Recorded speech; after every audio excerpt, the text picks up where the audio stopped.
AOC. People love Jasmine Crockett. People love Eric Swalwell and the like. And I think that the Democratic Party should put the people out there who the people want. They should put the politicians out there who the people want, who they're asking for, who are meeting the moment with the same energy that they're not asking for AOC. Yes, they are. The people you party with are. No. The people I party with don't like AOC. Oh, please. No, they don't at all. Well, most people don't. But she's AOC, very far left. Let me tell you why I'm saying that. The panic has set in and AOC is scrambling for cover after Bill Maher obliterated her anti-American rhetoric live on TV. The takedown was epic, brutal, raw, and absolutely unforgiving, triggering a wave of backlash for the Congresswoman. And let's be real, AOC brought this firestorm on herself. Her woke crusade and toxic narratives have spiraled out of control. I've got every explosive clip right here. So, before we dive into the chaos, smash that subscribe button. You don't want to miss fiery moments like this. Favorite interviews was when AOC was talking to that lady and she asked her to expand about Israel-Palestine. Oh my God. Well, I believe absolutely in Israel's right to exist. She just collapsed into herself. It's literally like a fifth grader that didn't study. Look at that incident more through just as an incident. And then they ask you about the subject, or you didn't read the book. Well, you know, it's about Billy and his dog. What people are starting to see, at least in the occupation of Palestine, is... But the crazy thing about that interview is that her first comment comes off with like total authority. I am a proponent of a two-state solution. One little follow-up question. The question's like, well, what do you mean by that? And then you just see her get weaker and weaker. You use the term the occupation of Palestine. What did you mean by that? But what do you mean by that? It's like, I don't know what I'm talking about, man. Yeah. And she literally goes, I'm really not the expert. Do you think you can expand on that? I am not the expert at geopolitics on this issue. She just gave up. Ever since Bill Maher exposed Alexandria Ocasio-Cortez as a political fraud, the panic has been palpable. AOC, once hailed as a progressive firebrand with all the answers, suddenly can't seem to respond to even the most basic questions on issues she claims to champion. Whether it's economics, immigration, or climate policy, her responses have ranged from evasive to downright incoherent. And the critics are pouncing. From the left, the right, and everywhere in between, the backlash is mounting. Even Joe Rogan has joined the chorus, backing Maher's brutal assessment and going so far as to say that AOC is no better than KLA Harris. Another media creation with more slogans than substance. What once seemed like fearless conviction now looks like shallow performance. And the more she speaks, the clearer it becomes. The emperor has no clothes. AOC's image is unraveling, and the mask is slipping fast.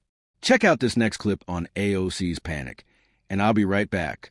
Here she is. And I think if you actually do see some of the photos of the signs, I think there's something to be said about the government's about to shut down. There's a vote clock that's going down.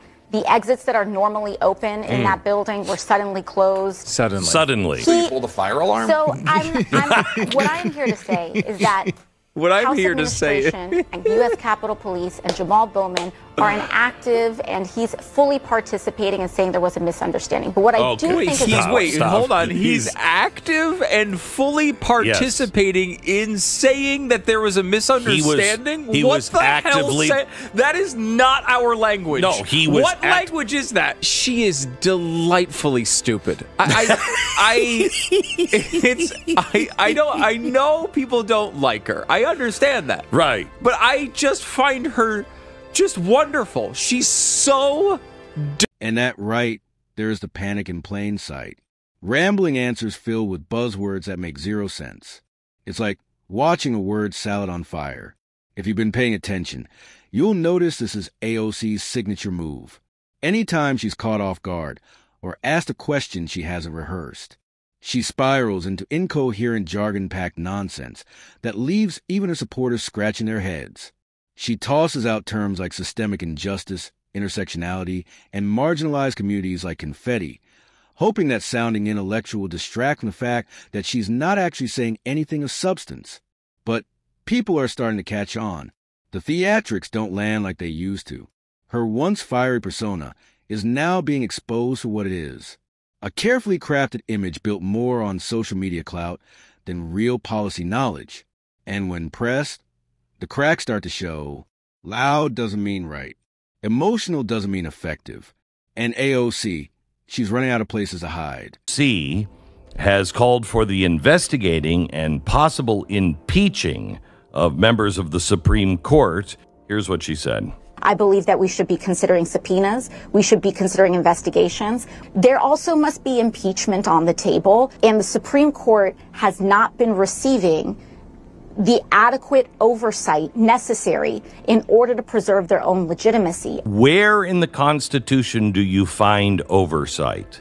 One branch is the watchdog of the other branch? I don't think so. That's not the way it works. A lot of people don't like AOC, but I really do love the earnestness of her stupidity. Like, there's something really charming about how hard she's trying. It's like watching your 14-year-old give a speech about something they don't really fully understand. It's like, it's kind of cute. It's adorable in a very, society-destroying sort of way. This is exactly what I've been saying for weeks, and is what Bill Maher is now boldly trying to get everyone to see.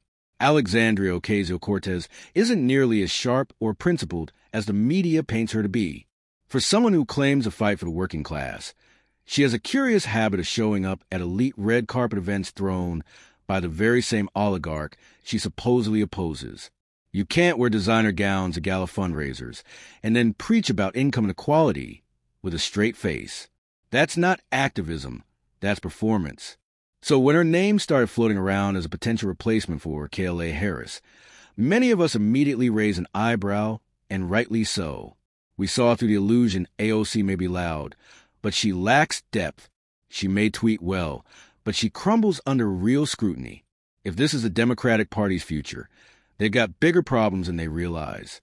And this happened because of Bill Maher's criticism of AOC. People love AOC. Love AOC. People love Jasmine Crockett. People love Eric Swalwell and the like. And I think that the Democratic Party should put the people out there who the people want. They should put the politicians out there who the people want, who they're asking for, who are meeting the moment with the same energy that they're not asking for AOC. Yes, they are. The people you party with No. The people I party with don't like AOC. Oh, please. No, they don't at all. Well, most people don't. But she's AOC, very far left. Let me tell you why I'm saying that. Wait a minute. It looks like even AOC's own supporters are panicking and shifting the goalposts faster than the speed of light. One moment, Don Lemon is confidently claiming that the people are calling for AOC to lead.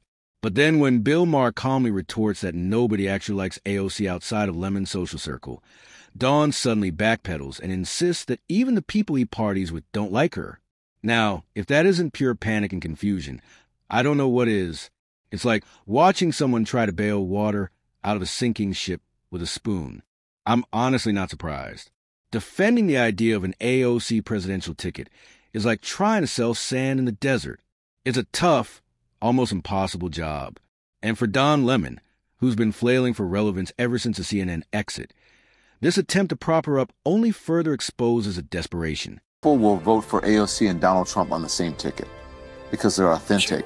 No, because they're authentic. I don't think that Don. I think you're wrong about that. What people like about people like Trump and Fetterman is because it's irrelevant to her life. But you don't know her life. I know that being a gorgeous woman who I wouldn't even know was Hispanic in a city that has 1 million Hispanics and does not treat them badly. But that doesn't mean she doesn't struggle. That doesn't mean that she was set down. It implies it. But that doesn't mean that she was set down in a Hispanic ghetto in the Bronx and had to deal with that growing up, and that she's come from a working class family. It implies it implies that in some way she's behind the 8 ball.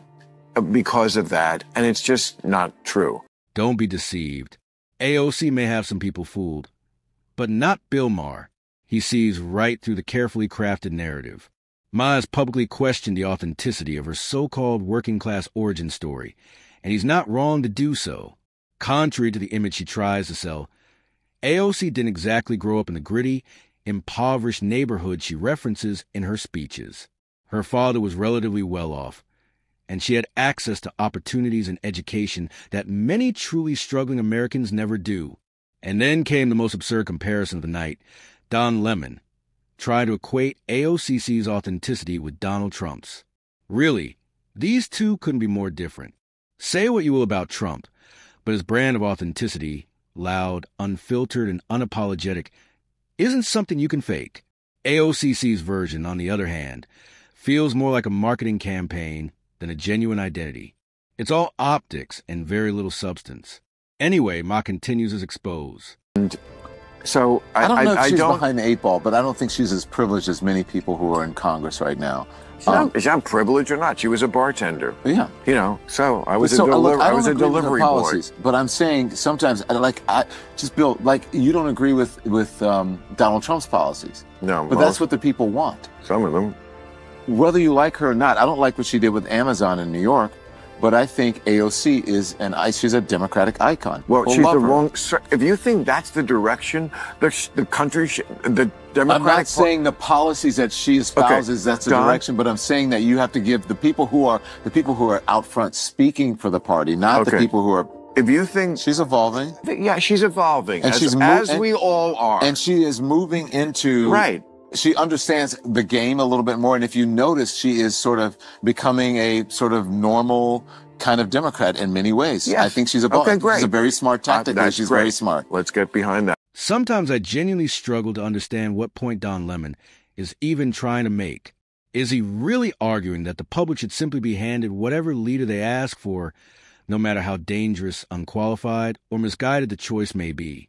By that logic, if the people suddenly want a Hitler back, we should just roll with it. That kind of thinking is not just irresponsible, it's terrifying. And honestly, it says a lot about the current mindset of the Democratic Party. This blind, desperate need to pander to every whim of the crowd, no matter how radical or uninformed, is precisely why their moral compass seems so broken. It's not about principles anymore. It's about popularity. That's how you end up with party figures sympathizing with or outright supporting terrorist groups over a democratic ally like Israel. It's not leadership. It's cowardice wrapped in populist packaging. And Lemon is a perfect spokesperson for that confusion. Much, Madam Chair, Madam Ranking Member. Here we are today. Republicans who have voted consistently against the Violence Against Women Act, who have taken away the right of all women to choose and have control over their own body, who, as women are bleeding out in parking lots across the country, standing there, allowing us to die, now want to pretend today that they care about women. And why?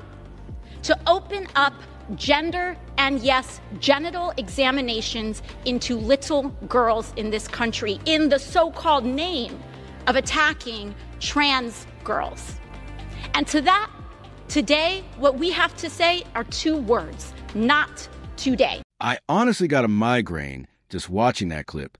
How in the world does banning biological males from competing in women's sports equate to inspecting the genitals of young girls? That kind of logic is not just absurd. It's deliberately inflammatory. AOC seems to be reaching, clawing for relevance, desperately trying to stay in the political spotlight by saying the most outrageous things she can think of. Let's be clear, no one is advocating for some bizarre inspection regime.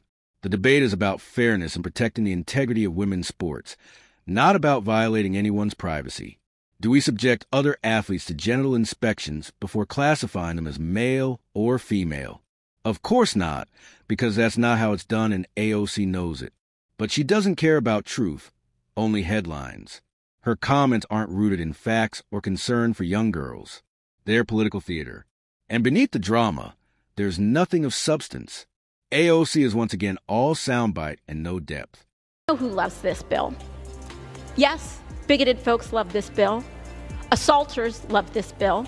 But also, CEOs love this bill. Because Los Angeles is on fire right now. And this is the #1 priority the majority has. Thank you, and I yield back. AOC labels anyone who rallies against the destruction of women's sports as bigoted not because they are, but because she has an ongoing disdain for traditional American values. It's that simple. She doesn't defend fairness. She attacks it in her world. Protecting the integrity of women's sports is somehow hateful, while allowing biological males to dominate female athletes is inclusive. Now, If you muted the audio and just watched her facial expressions, you might be fooled into thinking she's delivering some profound, reasoned argument. Her brows furrow, her hands move emphatically. She's clearly performing, but the moment you actually listen to her words, you can't help but bury your face in your hands out of secondhand embarrassment. It's like watching someone passionately argue about a topic they clearly don't understand, but refuse to admit it. AOC thrives on emotional theatrics, not intellectual substance. And the more she talks, the clearer that becomes. In the end, AOC's facade is crumbling, her arguments are shallow, her theatrics transparent, and her supporters, like Don Lemon, are scrambling to keep the illusion alive. Whether it's twisting basic debates into outrageous accusations or rewriting her own background, she's built a political brand on performance, not principle. Bill Maher simply pulled back the curtain, and now the panic is obvious. The more she speaks, the clearer it becomes. AOC isn't the future. She's a distraction from it. And that draws the curtains on today's video. If you enjoyed it, then hit the like button and subscribe to this channel for more videos like this. Thanks for watching, and see you in the next.